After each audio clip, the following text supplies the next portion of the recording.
जय गौ माता, जय राष्ट्र माता, जय हिंद, जय भारत। दोस्तों, मैं सावन राम यादव, नीमका थाना, राजस्थान। मुझे एक शहीद का पिता होने का सौभाग्य हासिल है। दोस्तों, शहीद का पिता होने के कारण मुझे भी बड़ा गर्व हुआ और मैंने संकल्प लिया। बेटे की शहादत के समय ही मैंने अपनी देह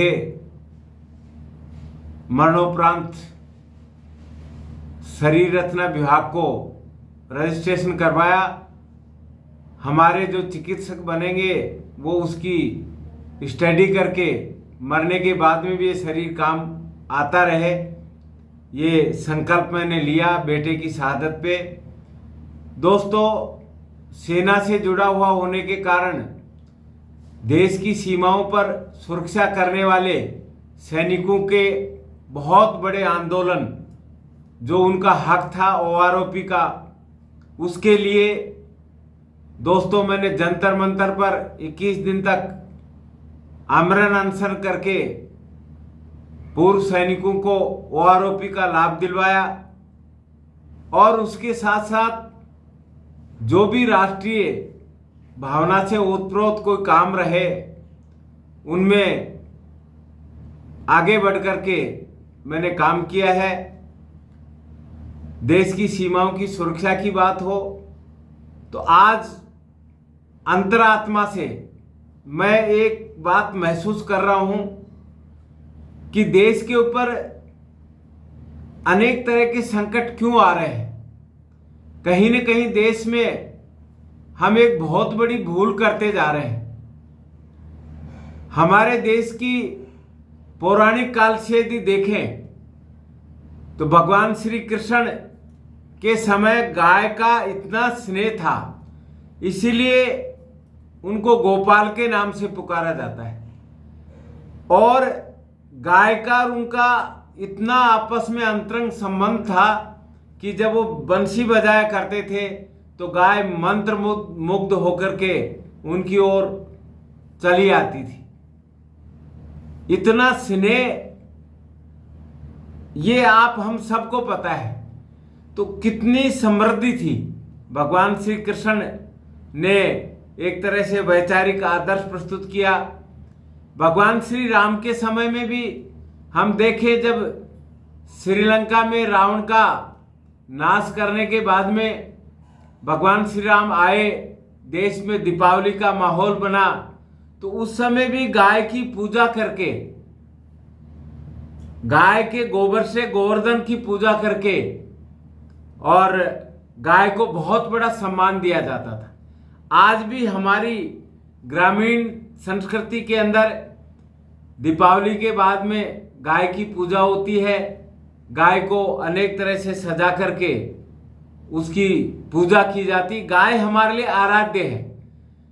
तो देश आजाद हो गया, लेकिन गाय का जो भाव है, हमारे गाय को एक तरह से पारिवारिक सदस्य माना जाता था। और जिस घर में गाय पारिवारिक सदस्य के रूप में रहती थी, उस घर में रोग संक्रमण नजदीक नहीं आते थे। गाय का जो दूध है वो हमारे शरीर को बहुत बड़ी ताकत प्रदान करता है, हमारे शरीर में प्रतिरोधात्मक क्षमता उत्पन्न करता है। शरीर स्फूर्ति वाला और मजबूत शरीर होता है। शरीर में स्फूर्ति रहती है, सुस्ती नाम की चीज नहीं रहती है। तो गाय का दूध एक तरह से हमारे लिए औपचारिक उपचार के रूप में उसको काम में लेते हैं। एक तरह से औषधि के रूप में गाय का दूध होता है। गोमूत्र को हमारी ग्रामीण संस्कृति के अंदर घरों को पवित्र करने के लिए गोमूत्र का, जैसे गंगा जल का छिड़काव करते हैं, उसी तरह से गोमूत्र का छिड़काव करके घरों को पवित्र करते हैं। गाय के गोबर के द्वारा पहले हमारे गांव में कच्चे घर हुआ करते थे, तो गाय का गोबर मिला करके पूरे घरों की लिपाई की जाती थी, जिससे हमारे घर जो है वो रोगाणु मुक्त हो जाते थे, तो रोग हमारे घर के आसपास नहीं आते थे। गाय के तमाम उत्पाद हैं वो हमें रोगाणु मुक्त करने का काम करते हैं। और जब से गाय हमारे परिवार का हिस्सा नहीं बनाकर उसको अलग थलग कर दिया है, गाय को एक तरह से यतीम बना दिया है, तब से हमारे ऊपर संकट का दौर जो है वो आरंभ हो गया है। भारतीय संस्कृति के अंदर गाय का बहुत बड़ा महत्व है और आज चारों तरफ वातावरण में ये बात निकल कर के आ रही है कि आज भारत की जो सरकार है वो राष्ट्रवादी सरकार है। सच्चे मायने में राष्ट्रवादी सरकार यदि है तो अब तक गाय को राष्ट्रमाता घोषित क्यों नहीं की गई? ये एक बहुत बड़ी बात निकल करके आती है। गाय को राष्ट्रमाता घोषित की जाए, गो हत्या को बंद किया जाए और इस तरह से अनेक बातों को देखें तो अभी बहुत बड़े वैचारिक क्रांति के बाद में और एक वैचारिक युद्ध के बाद में हमें भगवान श्री राम के मंदिर का स्वरूप वापस अयोध्या में देखने को मिला और एक वैधानिक रूप से वहाँ मंदिर बन रहा है और ऐसा सुनने में आ रहा है। और जनवरी के अंदर 2024 के अंदर मंदिर का शुभारंभ भी होने जा रहा है।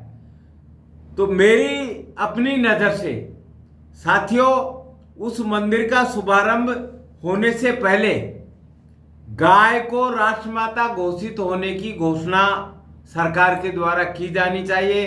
गाय हत्या बंद की जानी चाहिए, नहीं तो राम मंदिर का जो शुभारंभ है वो अपने आप में अधूरा ही माना जाएगा। अब पूरे देश के अंदर एक वैचारिक क्रांति चल रही है गाय माता को राष्ट्रमाता घोषित करने के लिए। तो मैं सभी से निवेदन करना चाहता हूं कि अपने अपने स्तर पे सोशल मीडिया के माध्यम से इस तरह के वीडियो जारी करें और चारों तरफ एक ऐसा वातावरण बनाएं कि सरकार अपने आप इसके ऊपर संज्ञान लेकर के गौ माता को राष्ट्रमाता घोषित करे और गौ हत्या बंद करे, जिससे हम वापस, सरकारें कहती हैं लेकिन इसके ऊपर कदम नहीं उठा रही हैं, ये जल्दी से जल्दी कदम उठाना चाहिए। गाय हमें सब तरह से समृद्धि के रूप में ले जाने का एक बहुत बड़ा माध्यम है। गाय के संपर्क में रहने से हम बहुत, और इसको बहुत सारे लोगों ने देश में सिद्ध भी किया है। हमारे सोना के अंदर एक संजय पहलवान है, वो पूरे गाय के जो उत्पाद हैं, दूध है, गौमूत्र है आदि का सेवन करके, गाय के गोबर से स्नान करके और अपने आप की बॉडी को इतनी एक तरह से लौह पुरुष वो बन गया है। ये एक बहुत बड़ा उदाहरण अपने आप में है। तो दोस्तों, मेरा आपसे विनम्र अनुरोध है कि इस बात को ज़्यादा से ज़्यादा प्रसारित करें और गौ माता को राष्ट्रमाता का जो अभियान चल रहा है, जहाँ भी आए सब अपने तन मन धन से उसका समर्थन करें, सपोर्ट करें। सोशल मीडिया के माध्यम से इसको आगे से आगे प्रसारित करने का काम करें, शेयर करें। राम मंदिर के शुभारंभ से पहले गाय माता को राष्ट्रमाता घोषित करें, ये मेरा अनुरोध आदरणीय प्रधानमंत्री नरेंद्र मोदी जी से भी है, पूरे देश की सरकार से है, अनेक राज्य सरकारों से भी मेरा अनुरोध है कि वो अपने अपने राज्यों से इस तरह का प्रस्ताव बना करके भेजे, जिससे ये पुनीत कार्य और भारत की आत्मा का जो कार्य है गौ माता को राष्ट्रमाता घोषित करने का, ये संभव हो सके, हमारे सबके सपने संभव हो सके, आप और हम सब रोगाणु मुक्त वातावरण में जी सकें और पुनः भारतीय संस्कृति और सभ्यता को कायम कर सकें। जय गौ माता, जय राष्ट्रमाता, जय हिंद, जय भारत साथी।